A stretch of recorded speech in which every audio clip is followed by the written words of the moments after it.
Okay, so this is a news story about the protests that were recently happening in Iran against the government there. There's a few burning cars.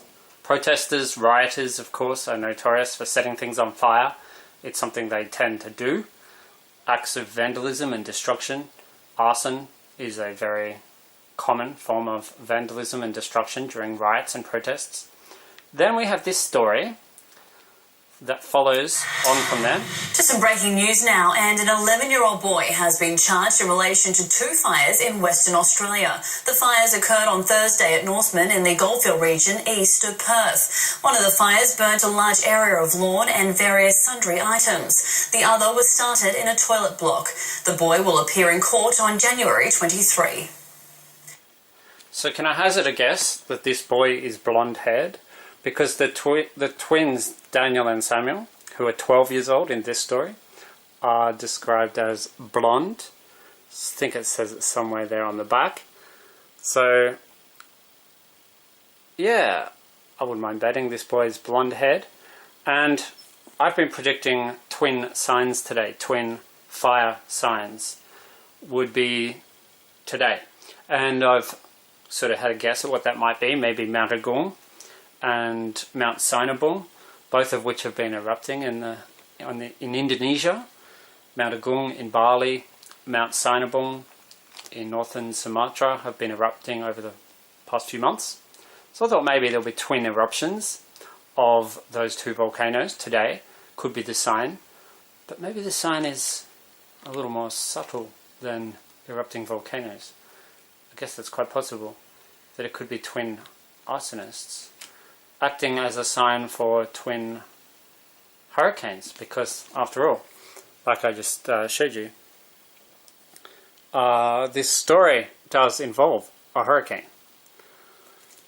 Twin blonde angels, angel boys, 12-year-olds, and their island home was destroyed by a hurricane. The island home was just off South Carolina, and this woman who accused a US Senate candidate of sexual assault, her home was burnt down. So another arson story. This lady here. So maybe I should play this story.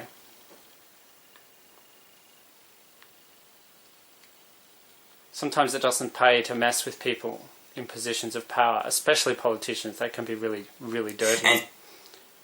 The home of a woman who accused US Senate candidate Roy Moore of sexual assault has burnt down in a suspected arson attack. Tina Johnson alleged Mr. Moore grabbed her in his office during an incident in 1991. Johnson's burned home is being investigated as an arson, but the Roy Moore accused are telling me earlier today that had she known this much trouble would have come upon her family, she might never have come forward with her story. Truthfully, probably not. Right now, no, this is too much. This is way, way too much. There's not much left of the home Johnson shared with her husband and their 15-year-old grandson. The three are now living in a motel. We have nothing.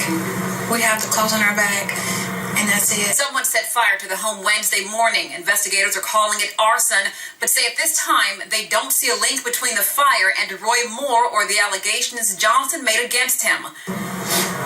Gonna go with what they say. Johnson is among multiple women who accused former judge and Senate candidate Roy Moore of sexual misconduct. It was hard. It was embarrassing. It was hard on my family. It was hard on me. But things died down. Things were getting back to normal. We were getting back to good. Life was good. And then this happened. And this has just been devastating. Johnson says she's anxious to get her family out of the hotel and back to normalcy, especially her grandson. But she says she can't seem to find a home to rent. When I tell them my name, they say that it's not available. She fears she could have to leave Gadsden altogether, but is desperate to continue providing stability for her grandson. Anyone has a house, we're willing to pay. We can pay $1,500, $2,000 a month, whatever. Just please let us rent a home. Taking you live now to Victoria Police, who are talking about the extreme heat. Frankston Crime Investigation Unit have charged a 15-year-old girl in relation to that fire. It was an intentional and deliberately lit fire. The fire was set around. We apologise for the audio there. We'll keep you updated as soon as possible. Vulnerable addicts. So yeah, Samuel, arsonist, I guess. What would you call him? Pyromaniac, if he can do it with his mind, with his eyes. Pyrokinesis. It's you don't want to mess with dirty politicians. Actually, the worst sex offenders of all sometimes tend to be arsonists as well. And that was actually true of Jacob Wetterling's killer, Danny Heinrich. He was suspected, or more than suspected, in some arson attacks when he was a teenager. And he himself was also the victim of sexual assault, but then went on to become a sexual offender, as many did back in the days when, you know, like homosexuality was completely vilified and considered illegal. So, and it's amazing when you get a corrupt, dirty politician who you know, someone's had dared to stand up and say they were a victim of sexual assault perpetrated by him, and their home gets burnt down. She can't find somewhere to rent. It's amazing how people will put their political allegiances ahead of decency sometimes, especially on the conservative side of things. The conservative end of town, Christian conservatives, can be among the most cruel, heartless people. Not just Christian, of course, but religious conservatives in general can be very cruel and heartless people, as we all know, because they, in relation to gay kids, there was a lot of gay people that were kicked out of their homes and said, F off and don't ever come back. Okay, we're going to take you back now to Victoria Police, speaking about the extreme heat. Assisted around potential drownings and things of that nature. Speaking of drownings, Daniel, who is actually the evil twin in this story, Daniel Delaney, the surname that I gave to the boys. They don't really have a surname in the story. Daniel, he actually does try to drown a boy in this story. Basically does. The kid's virtually drowned in a swimming pool. Do you know if the young girl was known to police at all, or had a history of starting fires? I can't talk about the specifics of the actual case here, but I can tell you that in general we have found that overall it's quite often that members of who light fires, or people who light fires, don't have actually a history of arson. And that's why our fire setter patrols are really targeted at a range of intelligence, not just whether or not somebody has a history of arson. What kind of behaviour are you looking out for that kind of, you know, alerts you to a potential arsonist? It's a range of factors. So intelligence, real-time intelligence on the day. As I said, the community is really quite aware, and they do talk openly and freely to our officers on the ground. We have lots of members of the community call local police stations and call Crime Stoppers and call 000, and we actually detect the crime relatively quickly. We do have a good success rate in tracking down arsonists, and we're also fortunate, as I said, that the community does have such a low tolerance for it. We also bring in a range of factors, such as where we've got fire risk areas around the state, and we're assisted there by our colleagues in the emergency services, such as the MFB, CFA and state emergencies. What makes police believe that certain that the young girl intended to light the fire? I can only report on that what she's been charged with is intentionally causing a bushfire. Did you find any evidence of liquid fuel at the site? The details of the investigation, it's all now sub judice, so that will go through to, we'll just bring the matter before the courts now. And imagine if you're trying to take Samuel to court, a boy who has pyrokinetic powers, and can just do it with his mind and his eyes, can set things on fire. Imagine trying to prosecute in court. It'd be like Firestarter, the story by Stephen King. It'd be almost like that. the girl. So, yeah, it's a weird idea. But it led me to think that because the twins were resurrected after well, I shouldn't tell you the story, should I, in case you want to read it. But it involves a hurricane, and they're twin boys. It's led me to believe there's going to be twin hurricanes, and I think it's going to be Riley and Savannah. And I think Riley and Savannah are going to be on the 9th of March, which is Friday, the 9th of March 2018. Twin cyclones hitting Australia. We don't call them hurricanes, but they are basically just hurricanes spinning the other way. No further questions? Thank you. Thanks, guys. Thank you. Victoria Police there updating us on the 15-year-old girl who has been charged with deliberately lighting a fire yesterday in Victoria. This is Weekend Live. Our top stories are just ahead, including the 15-year-old girl that was charged with lighting the bushfire. We'll bring you all the latest details from that. And it would also be hard to stop Samuel because he can dial his ability down. His psychic power, he can dial it down, and he can use it instead of lighting fires just by using warmth. He can hypnotize people. And once hypnotized, Daniel can just simply brainwash them to do whatever he wants them to do. So they can have complete and total power over people. I'll tell you something else strange. Because Jake Wetling, when I first came across him, was a missing person. Wasn't known what happened to him. And this story I found in the Queanbeyan Library, but it was about 2 hours after I had written Red Rain equals 69. And 2 hours later, I find a book in the Queanbeyan Library. Jake was missing, and the word missing, if you add up the letters according to their place in the alphabet, MISSING, equals 90, which is also the value of rude boy, is 90. And Jacob Irwin Wetterling has a value of 233.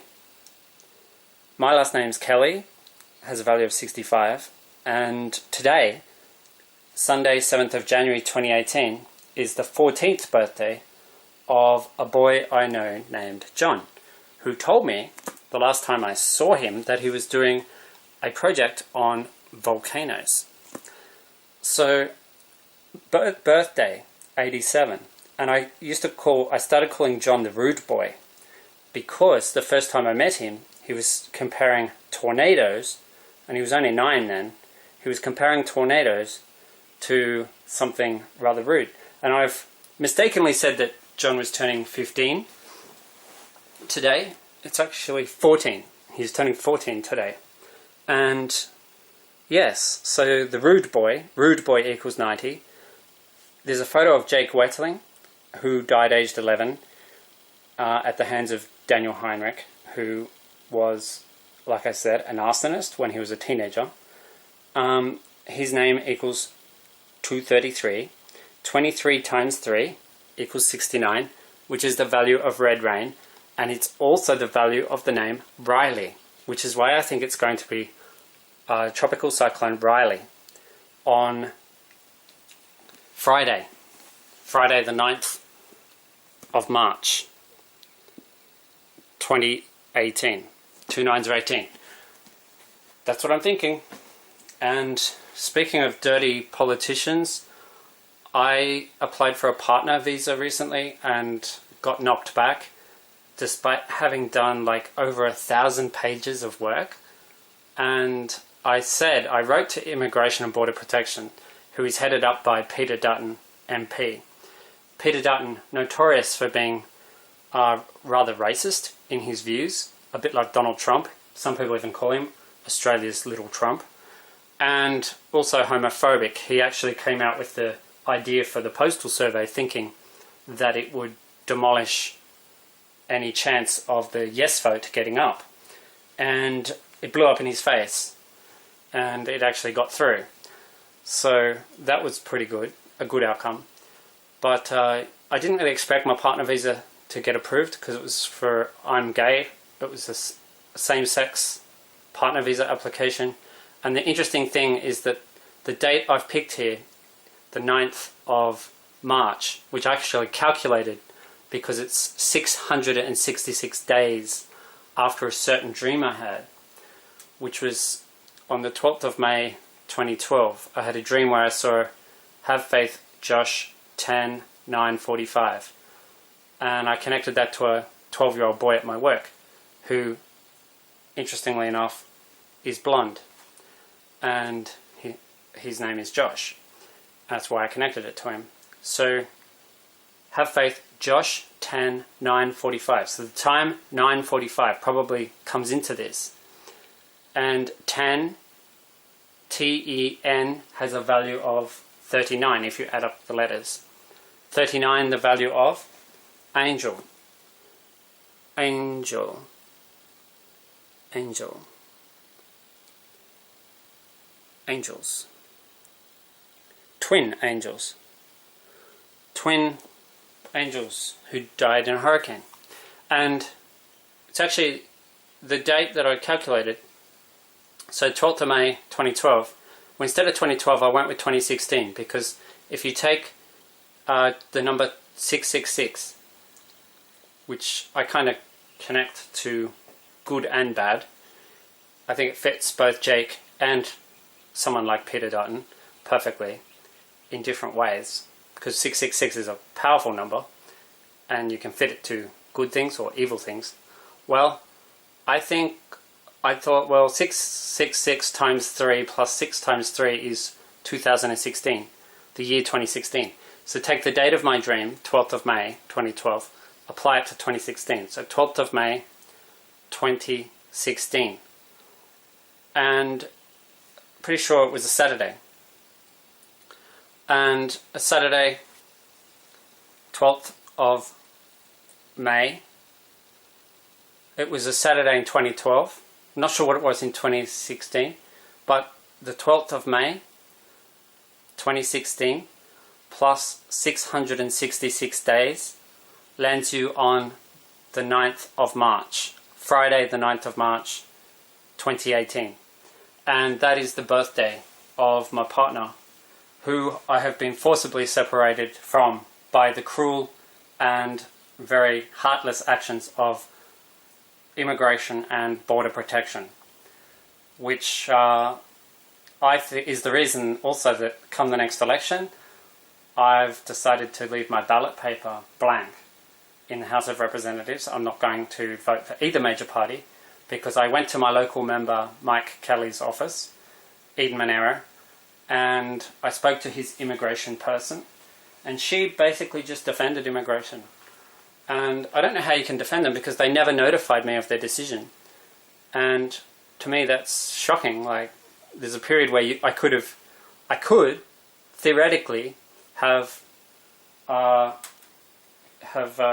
made a complaint or appealed the decision to the ombudsman, but no, I wasn't able to do that because I never even received a notification of the decision. And yeah, I think, look, we're 69 minutes in reverse. I think, and temperature is 39, the value of angel, the age Jake would have turned last year. 3 9s are 27. That's how old my partner is turning. And I really think this is it. This is the twin prediction. Dead equals 14. 14, dead. Jake died on the 22nd. 2-2, twins. I really do. I think there's going to be twin cyclones on the 9th of March. 3 9s. 3 9s are 27. That's how old my partner's turning on Friday, the 9th of March, 2018. Twin cyclones, Riley and Savannah. And which one's going to be the bad one? Well, why don't I leave that up to you to have a guess at? Riley, like I said, equals 69. Yeah. And come the next election, I will vote in the Senate. I will vote against both major parties, because my vote of leaving my ballot paper blank, which is actually a vote, it basically shows no confidence in either major party. And that's how I feel. I have no confidence in Labor. I have no confidence in Liberal because of the way I was treated personally with my partner visa. I think when you pay $7,000 for something that they've said, oh, if it's a genuine relationship, there's no reason why we wouldn't approve it. And then they don't even recognize the relationship, despite they didn't even recognize the statutory declarations that I got from 8 different people. They just said, oh, they're very general. That doesn't mean anything. Like, they completely did not recognize our relationship at all. And I know it's because it's a same-sex relationship. And it's because of the attitude of Peter Dutton, who is in charge of Immigration and Border Protection. I knew the risk I was taking, but that doesn't mean I'm going to take an unjust and wrong decision and being ripped off $7 grand by the government. I'm not going to take that. No way. Big decisions happen, witnessing some of our best political moments, but also some of our worst. I've also spent a lot of time out in the community, where the impact of decisions from Canberra hit home, in your street, in your family. Others will tell you what to think. Let me share what I know. Campaigning, deal-making, politics, and of course policy. I've seen our leaders up... If you're wondering who I'm talking about when I mention the name... Let me share what I know. Campaigning, deal-making, politics... Peter and Dutton. of course policy. When I mention the name Peter Dutton... Politics... I'm talking about this guy standing next to Malcolm Turnbull here. That's Peter Dutton, Head of Immigration and Border Protection. And I did say, if you betray my trust, because I had my trust betrayed badly when I was a kid, and I took a lot of tough decisions in my life to come out and be honest about who I am, rather than go down the path of, what I actually did start to do as an 11, 12-year-old. I started lighting fires. That was my initial way of trying to cope with what happened to me. And it was very hard to overcome my fear of homophobes and come out and be honest about who I am. That was really tough. And yeah, I don't appreciate being betrayed again by so-called authority figures. A former cop who I would describe as a menace of a human being, and probably one of the worst politicians in Australia, Peter Dutton, who now has arguably more power in his portfolio of home affairs than any other politician in Australia. And like I said, it's surprising how many people will put up with people like that because of their political beliefs and their political views. Not just put up with, but in the case of a woman whose house is burnt down, they won't even give her a place to live. Food for thought. And of course policy. I've seen our leaders up close and behind closed doors. I know their motivations, what makes them tick and why it matters to you. In 2018, let's pull back the curtain on Canberra and I'll show you this world as I know it. I'll call out the spin and give you an insight into politics you won't get anywhere else. Let's level the playing field because after all, this mob worked for you.